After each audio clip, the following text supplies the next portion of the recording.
दोस्तों और साथियों, एक जयप्रकाश नाम का व्यक्ति अपना घर बार छोड़ देता है और घर बार छोड़ने के बाद वह जयपुर के एक मंदिर में रहना शुरू कर देता है। वहां पर वो एक साधु का वेश धारण करके रहा करता था और इसी कस्बे के अंदर वह भीख मांगकर अपना गुजारा किया करता था। दोस्तों, एक दिन वह भिक्षा मांगने के लिए जब कस्बे के अंदर चला जाता है तो एक दरवाजे पर दस्तक देना शुरू कर देता है। अब जैसे ही दरवाजे पर दस्तक दी जाती है तो दरवाजा एक विधवा महिला खोलती है जो कि पेशे से पुलिस वाली होती है। उसका नाम तनु होता है। तनु विधवा पुलिस वाली बेहद खूबसूरत और आकर्षक महिला होती है। जैसे ही ये साधु जयप्रकाश उस खूबसूरत विधवा महिला को देखता है तो उसको देखकर बड़ा दंग रह जाता है। लेकिन दोस्तों, 2-4 दिन का समय गुजरता है और ये जयप्रकाश साधु एक ऐसा कारनामा कर देता है कि जिसके चलते ये पुलिस वाली विधवा तनु इसको अपने घर पर रखने के लिए मजबूर हो जाती है। दोस्तों, ऐसा क्या कारनामा इस जयप्रकाश साधु ने किया था जिसके चलते ये पुलिस वाली इस जयप्रकाश साधु को अपने घर पर रख लेती है।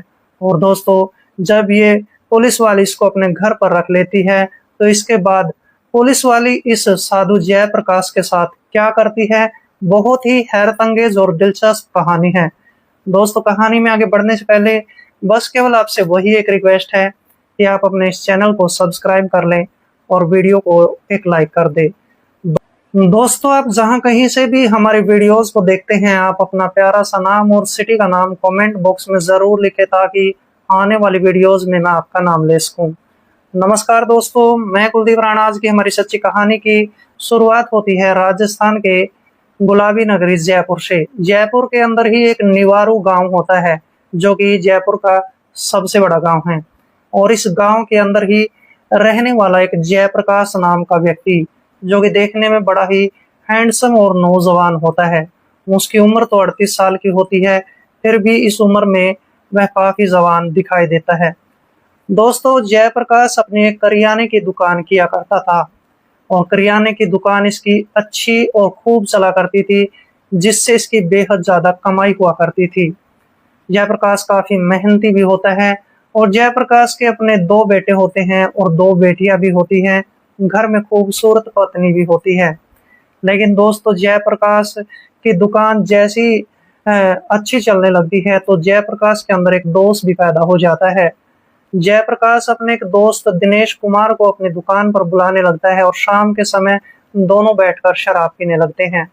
देखते ही देखते जयप्रकाश शराब का आदी हो जाता है और दोस्तों, जब ये शराब का आदी हो जाता है तो शराब पीने के बाद अपने घर पर आया करता था, अपनी पत्नी और अपने बच्चों के साथ लड़ाई झगड़ा किया करता था। दोस्तों, इसके बाद तो जैसे ही लोगों को इस बात का पता चल जाता है कि जो जयप्रकाश है वो एक शराबी बन चुका है तो फिर इसके बाद दुकान पर कोई भी कस्टमर नहीं आता था जिसके कारण जयप्रकाश की दुकान भी ठप पड़ जाती है। और फिर इसके बाद दोस्तों, जयप्रकाश शराब के नशे में डूब जाता है और एक दिन तो इतनी ज्यादा शराब पीता है कि शराब पीने के बाद जैसे अपने घर पर आता है तो अपनी पत्नी से लड़ाई झगड़ा करने लगता है। तभी इसकी पत्नी जयप्रकाश को कहने लगती है कि ना तो तुम मुझे खुश रखते हो और ना ही अपने बच्चों को खुश रखते हो। और इस वजह से जयप्रकाश को ये बात बुरी लगती है और उसी रात दोस्तों जयप्रकाश अपना घर बार छोड़कर जयपुर में आ जाता है और जयपुर में आने के बाद वह एक मंदिर के अंदर साधु का भेष धारण करके रहना शुरू कर देता है। जयप्रकाश दोस्तों इस कस्बे के अंदर हर रोज साधु का वेश धारण करके भिक्षा मांगा करता था। भिक्षा मांगकर जितना भी अनाज इकट्ठा करता था उसको बेचने के बाद फिर नशा किया करता था। लेकिन जो वहां के लोग थे इस बात के बारे में नहीं जानते थे। और दोस्तों, एक दिन ऐसा भी आ जाता है जिसमें जयप्रकाश अपने इस मंदिर से निकलता है भिक्षा मांगने के लिए और भिक्षा मांगते मांगते वह एक पुलिस वाली के दरवाजे पर पहुंच जाता है। उस पुलिस वाली विधवा महिला का नाम तनु होता है। जैसे जयप्रकाश उस विधवा महिला के घर के दरवाजे पर दस्तक देता है और फिर वो विधवा महिला तनु दरवाजा खोलती है तो देखती है कि उसके सामने एक 6 फीट की हाइट का नौजवान साधु खड़ा होता है और उस साधु को देखने के बाद पुलिस वाली उसकी तरफ लगातार देखती रहती है, क्योंकि साधु के चेहरे पर काफी तेज होता है। और दूसरी तरफ ये साधु जयप्रकाश भी उस विधवा पुलिस वाली तनु को ऊपर से नीचे की तरफ देखता रहता है। और इसके बाद पुलिस वाली विधवा महिला इसको भिक्षा दे देती है, लेकिन साधु के मन में तो दोस्तों कुछ और चलने लगता है। इसके बाद तो साधु महाराज वहां से भिक्षा लेता है, हर दूसरे तीसरे दिन इस विधवा पुलिस वाली के घर पर आना शुरू कर देता है और उसको देखता ही रहता था। पुलिस वाली के मन में भी कुछ दिन तक तो ये विचार चलते रहते हैं। इस तरीके से दोस्तों समय गुजरता चला जाता है और एक दिन ऐसा भी आ जाता है जिसमें इस मोहल्ले के अंदर, इस कस्बे के अंदर कुछ बच्चे खेल रहे होते हैं और उन बच्चों में एक 8 साल का बच्चा कार्तिक भी खेल रहा होता है। और जैसे ही वो बच्चे उस कुएं के पास खेल रहे होते हैं तो उस लड़के कार्तिक का पांव फिसलता है और वो कुएं में गिर जाता है। वहां पर ये साधु महाराज जयप्रकाश भी इस हादसे को देख लेता है और दोस्तों इसके बाद दूसरे छोटे बच्चे चिल्लाना शुरू कर देते हैं, कहने लगते हैं कि कार्तिक कुएं में गिर गया है। वो साधु महाराज दौड़ता दौड़ता उस कुएं के पास आ जाता है और लोग भी वहां पर इकट्ठा हो जाते हैं। साधु जयप्रकाश उन लोगों को कहने लगता है कि जल्दी से किसी रस्सी का इंतजाम करो, मैं इस बच्चे को बाहर निकाल लूंगा। और फिर लोग जो है एक रस्सी का इंतजाम करते हैं और फिर जयप्रकाश साधु उस कुएं में नीचे उतरता है और उस बच्चे कार्तिक को बाहर निकाल कर ले आता है। दोस्तों वो कार्तिक बच्चा उस पुलिस वाली विधवा तनु का ही होता है और विधवा पुलिस वाली तनु जब वहां पर पहुंचती है तो देखती है कि उसका बेटा कार्तिक वहां पर लेटा हुआ था। वहां पर लोगों की भीड़ भी लगी हुई थी और जब विधवा तनु को इस बात का पता चलता है कि इस साधु जयप्रकाश ने उसके बेटे कार्तिक की जान बचाई है तो तनु वहां पर बेहद खुश हो जाती है और जयप्रकाश साधु को कहने लगती है कि साधु जी आपका बहुत बहुत धन्यवाद, तो मेरे साथ मेरे घर पर चलो।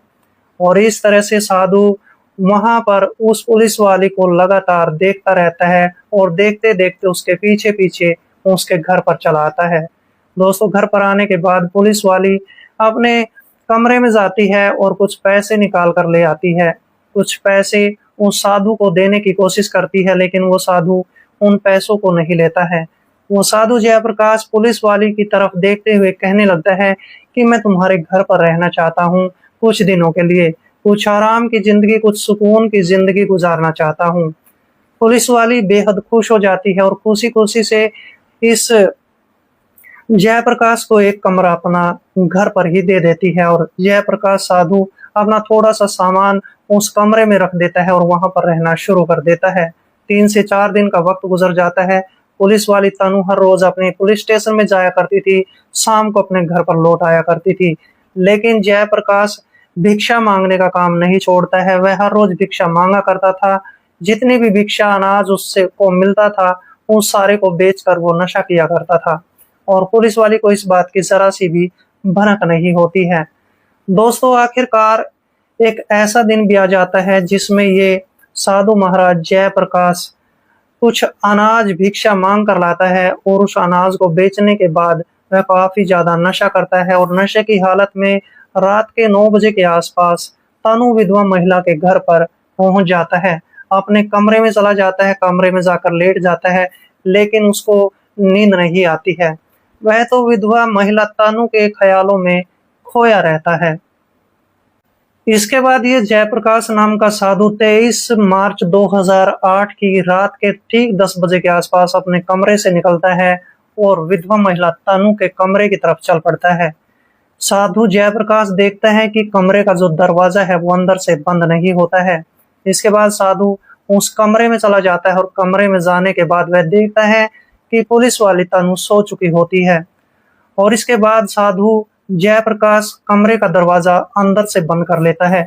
फिर वह पुलिस वाली तनु के पास जाता है, उसको नींद से जगाता है और जब तनु की आंख खुलती है तो वह देखती है कि वो जयप्रकाश साधु उसके सामने खड़ा होता है। तनु उसको कहने लगती है कि तुम इतनी रात गए मेरे कमरे में क्यों आए हो।